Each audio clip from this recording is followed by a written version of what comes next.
Hey folks, we're going to take a look at a game called Geometry Strategy. It is a game about strategy based on the sizes and shapes of different pieces you have on the board. There are 4 colors to pick from. There are 4 spaces to start. This game is based on sides. So my side, 4 players, everybody has a side. That's where you start. The board is actually diagonally cut out that way, so that you have to start within a segment. You start out in your little triangle segment that you start in. This is based around trying to get your sphere into the center of the board is the whole goal. All of the pieces work the same way, with the exception of the 2 important ones. All of these pieces are cones and triangles and pyramids and prisms and little rectangles and cubes and stuff. And they'll have different amounts of sides on them, and different volumes, and different flat surfaces, and that kind of thing.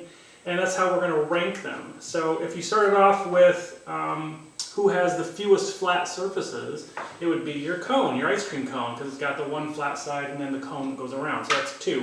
The next one is your cylinder. It's got 2 ends, so flat, flat, and then 1 circle around, so that's 3 sides that it has.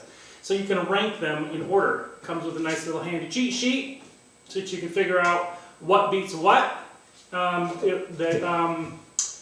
The values of the things will change during the game, and that's real easy to do. All you have to do is get a piece to go through the center, it goes into the red area, and you pull one of these little cool cards, and you can switch it to something like area. Like you don't choose, but you pull it up, you flip it up, you see what the new thing is, and this one says area. So the top thing for area, like the cone has the most area, the cylinder has the second most area, the cube has the third most area, so then you figure out what's going to be the most. If you look for a volume, the cube is going to have the most volume, so it switches the order all around and what's going to beat what. All of the pieces kind of move the same.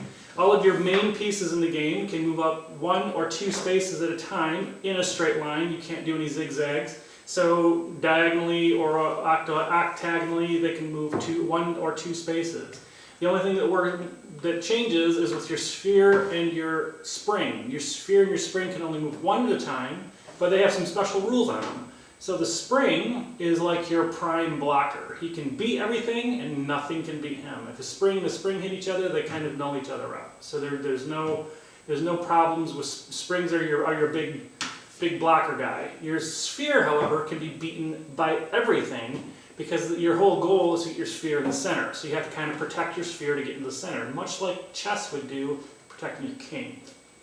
Pieces aren't actually taken out of the game in this, so if you had a piece taken, if my little decohedron here gets smoked by a cone, boom, then the player who takes it out would take the cube and put it into one of the squares on the corners. And then you can still work it back into the game. It's not 1, 2, 3, 4, 5, 6 spaces you're away from the center, so in 3 turns you can be right back in the center. So you're never out in this game. It's pretty cool. It does say you can play 2 to 4 players. I don't think this game plays well without 4. 4 is really good because you have 4 people around this, everybody trying to work to the center, and then if somebody gets their sphere a little close to the center, then everybody sees that and everybody can go and block them. So there's a lot of balance that goes into the game with whoever starts getting a little too antsy, a little too close, kind of gets blocked. So this is a really good game to learn from. You learn what shapes are, especially if you're younger and haven't quite figured out what shapes are or what they're actually made, like decohedrons and stuff. You know, if you don't really know what they mean, then you can actually see them and use them, and it would give you the idea of what has a larger area and what has more surfaces and things like that. So this is kind of a neat game. It's a strategy game, so I'm always thumbs up on strategy. We just had a game of this a couple days ago in the store, and the people who played it, it was very tight, it was very close, and it was a wide range of skill levels and ages, so it's a nice game to have around. But I'm telling you, I prefer this game with 4. With 2 and 3, there's just too much open space. It's very hard to get any control of the board. So 4 players is, in my opinion, is a mandatory thing. It's a lot better with 4. But that's it. I'm still a big fan of it. I would play this game over and over again, just like I play chess over and over again. So thumbs up. Yeah, I'm a pretty good fan. Geometry Strategy is what it's called. Geometry Strategy.